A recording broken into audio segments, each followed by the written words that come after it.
Welcome dear student for HSC online lecture initiative taken by Shet Vidya Mandir English High School and Junior College of Science and Commerce. I am Ms. Ragini Singh, Assistant Lecturer of Biology, and today we are continuing with our chapter Human Reproduction Part 4. So before I proceed, I request you all to be seated with the notebook, pen and other stationeries. Before we proceed, let's recall what we studied in the last module. In the last module, we started with the female reproductive system, in which we studied the pair of ovaries, pair of oviducts, uterus, and in today's module, we are going to continue with the uterus and vagina.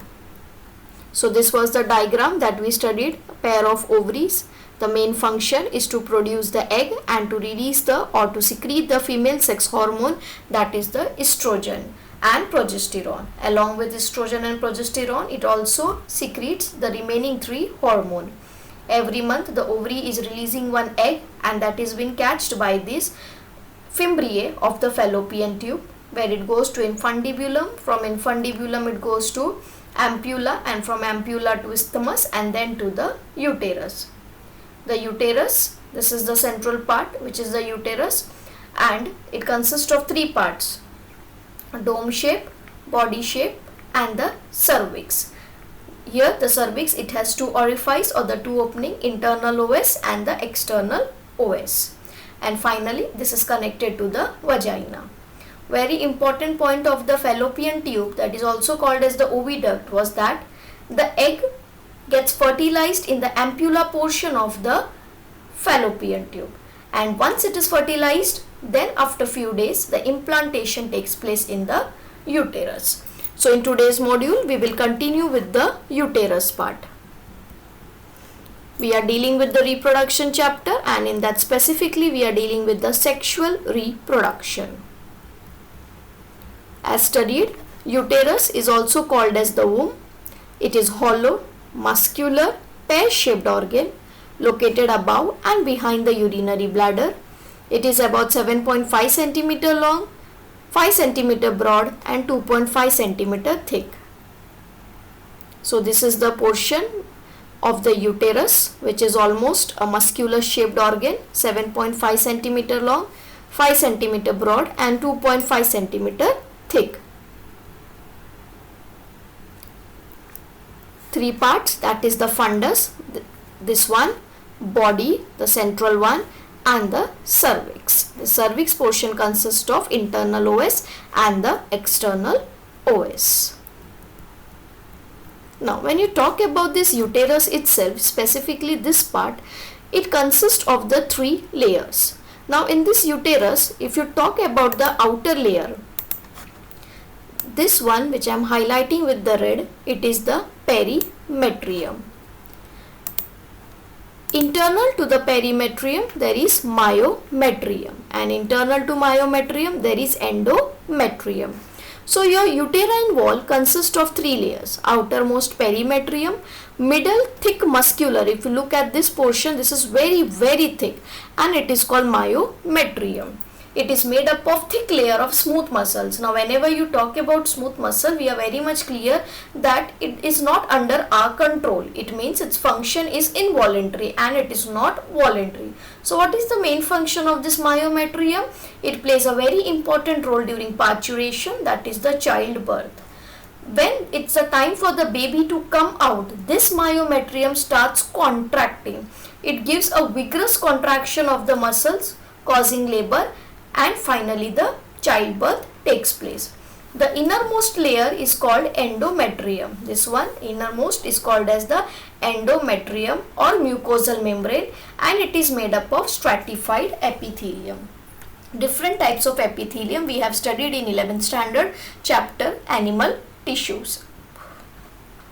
The thickness of this layer regularly undergoes changes during menstrual cycle. It means when there is a menstrual cycle, that is day 1 to day 5, which we are going to study in the coming module, the endometrium becomes very thin, and later on, once the menstrual cycle is over and again the endometrium has to become thickened, this endometrium thickness increases. So it entirely depends upon the menstrual cycle.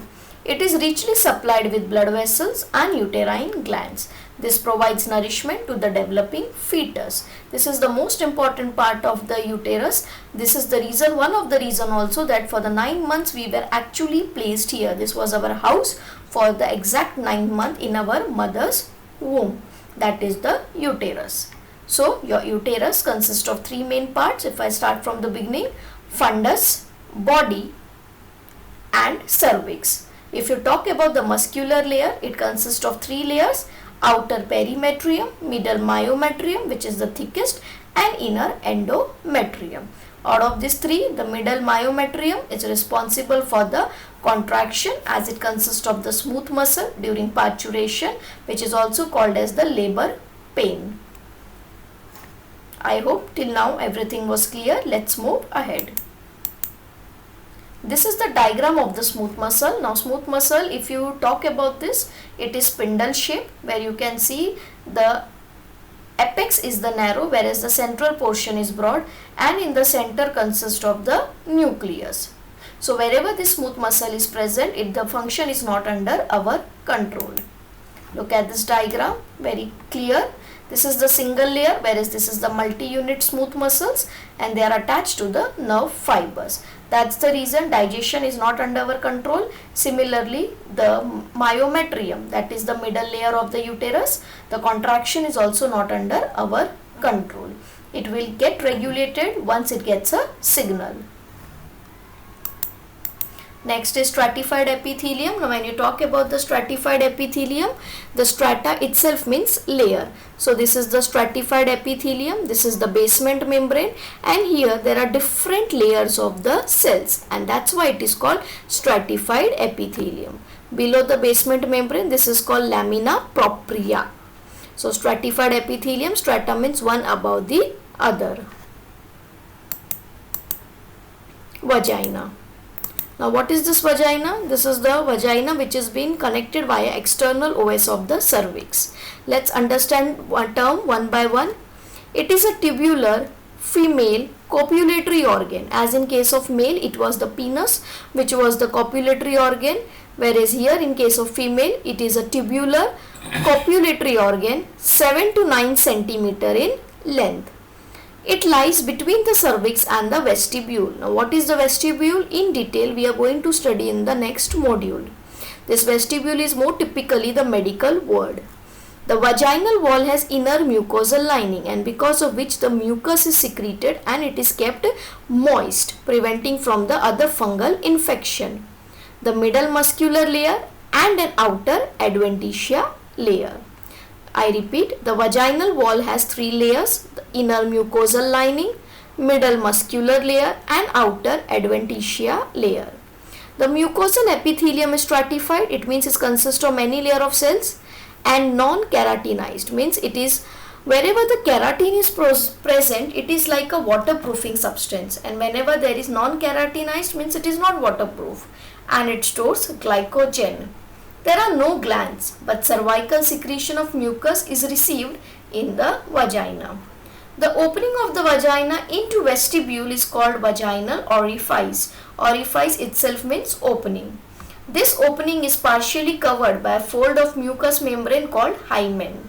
Hymen is a partial mucus layer which is actually closing down, or it is covering this vaginal opening. Now hymen is of many different types. The details is actually required when you give the exam, that is specially for your entrance exam.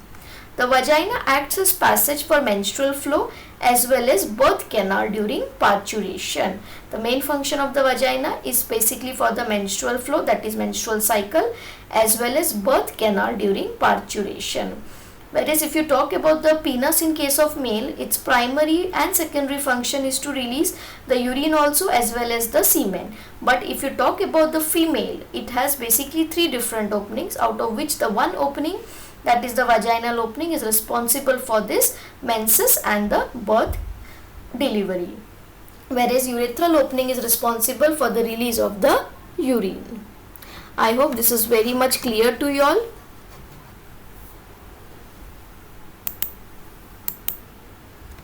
See, these are the different layers where you can talk about the squamous cells, connective tissue and the smooth muscle. These are the layer of this vaginal, which is been dissected and observed under the microscope.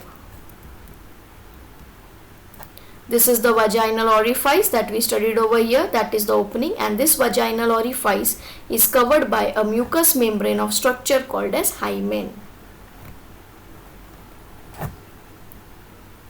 I hope now you would have got a very clear idea.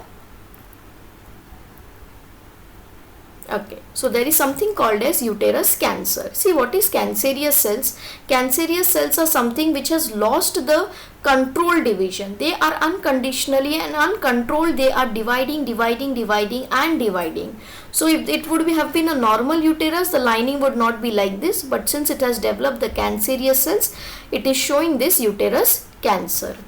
Most of the uterine cancers begins in the layer of cells that form the lining of endometrium of uterus. Perimetrium, myometrium and endometrium. So endometrium, specifically this is targeted for the cancer. What are the symptoms? Abnormal bleeding between the periods, vaginal bleeding after the menopause when the menstrual cycle has stopped, and abnormal watery, blood tinged discharge from vagina and pelvic pain. How can you detect? The detection can be done by the diagnosis with pap smear, biopsy and ultrasound. Treatment involves chemotherapy, that is administration of the drug, radiation, surgical removal of uterus, also called as hysterectomy. See, these are the symptoms: vaginal bleeding apart from menstruation, shooting pains in the pelvic portion, difficult and pain while urinating, and sudden unexplained weight loss. All this gives an indication of the uterine cancer. Once the indication or the symptoms has been given, the detection start, which actually involved, this is the transvaginal ultrasound, where actually the scene has been, it has been to detect ki there is something, an abnormality or not. If nothing, then it is given a clear indication, no problem is there. But if it is there, then the further analysis and diagnosis starts. This is pap smear test done. The pap, the full form is Pap-Nicolau test, abbreviated as PAP, also known as pap smear. So if the pap test is done and if the uterus is completely normal, this is how it will look. And if the cervical, or you can say the uterine cancer is there, then the diagnosis can be easily done. And it is always suggested for the female, that is after the age of 35, specifically after the age of 40, to regularly go for the health checkup, and especially for all this pap test. I hope till now everything was clear. It's a time for to test your brain. Your very first question, the dash is also called the womb, and the answer is very simple. It's uterus. Second question, name the three layers of uterus. It is perimetrium, myometrium, endometrium. Your third question, what is the function of vagina? Write down your answer. If you don't know, just pause the video, try to recollect and then check the answer. The answer is childbirth and menstrual flow. Even if you have written parturition, still accepted. So this is the two main function of the vagina. Every month, once the female reaches the puberty, menstrual cycle, and the childbirth, that is parturition. Take down the assignment. You will explain the following parts of female reproductive system along with label diagram showing ovary, fallopian tube, uterus and vagina. So make sure you write down all the notes properly, and properly you follow the notes and study it. I hope this module was very helpful to you all. Thank you so much for attending this module. We'll again come back with the next module of the same chapter. Thank you.